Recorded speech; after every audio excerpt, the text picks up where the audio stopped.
A new study shows more people are attending so-called mega churches in America than ever before. But there's a catch.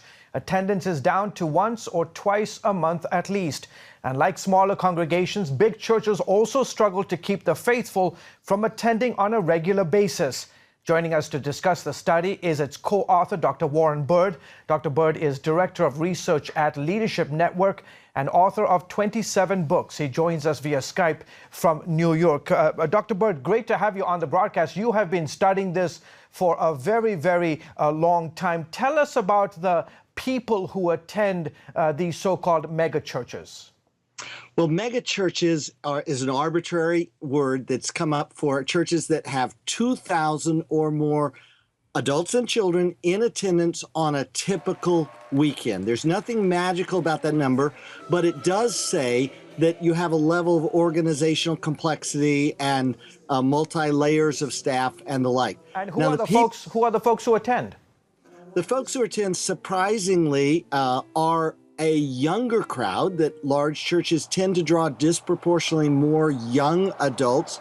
The next group is family types with adults with children in their 30s and 40s. And then you have a wide range. Of course, the more newly formed megachurches tend to have a young pastor with young adults only. Long established megachurches, there are some that are as old as 100 years or more, are multi-generational. And how often do people visit these mega churches each month? What did your study find? We found a slight decrease in the frequency of attendance, and that's consistent with churches of all sizes all over. Used to be 50 years ago that someone, could wear the perfect attendance pin and never miss. Now your most active elders, leaders, maybe they're just 2-3 times a Sunday. Now, maybe they're at a different church visiting their kids or whatever else on another Sunday, but the perfect consistency of attendance is no longer the norm, and we see that clocking down even in very large churches. And what attracts folks to these mega churches? We found that what draws them and what keeps them are slightly different. What draws them tends to be the invitation of a friend or colleague or family member, and that's pretty standard for churches all over. The invitational part, they check out the church's website before coming, so really your first impression is the website, but that's pretty much true for other churches as well. What keeps them, they say, are the senior pastors or the pastoral teams preaching, the ministries to their particular age group, so let's say family ministry or children's ministries, and large churches tend to be very strong in their family and children's ministries. And are those who attend, are they looking for a temporary worship experience or for a long-term commitment to a church? Well, I would think all churches are looking to bring people from the sidelines into engagement. And large churches are no exception in that they work very hard to be a safe place for those who are just checking out Christianity or learning about it, but then to issue calls and invitations to take steps of discipleship that will move into active engagement. The larger the church, the harder it is to get people involved. That's true with any organizational size.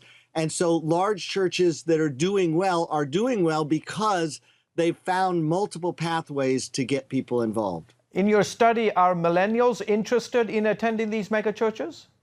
Well, yes, large churches have a disproportionate number of millennials, those ages 18 to 35, more so than other size churches. And what about Gen X attendees? Where do they stand?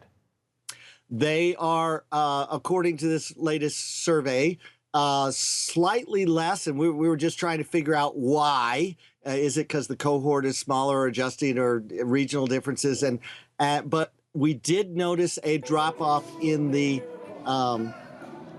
next generation that you described, but we aren't certain why. A final question to you, Dr. Bird. You also found that while the number of megachurches being built continues to grow here in America, the way they are being built is also changing. How so? They get larger by getting smaller. The average sanctuary size is actually getting smaller, and that's because they're doing multi-site or multiple turns of the same church. Maybe 100 years ago, the church you might attend would have one 11 o'clock service. Well, not so, especially for a megachurch.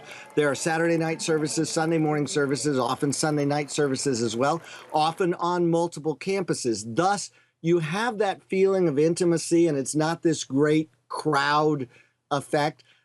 And also, large churches, 79% say small groups are essential and central to our pathway of Christian nurture. So you may have the big crowd events, but without that small team group class where I know others, I'm accountable, I'm helping each other in discipleship, you don't grow. Okay, terrific. Dr. Warren Bird, Director of Research at Leadership Network, thank you so much for your insights into this trend. Thanks for coming on the show.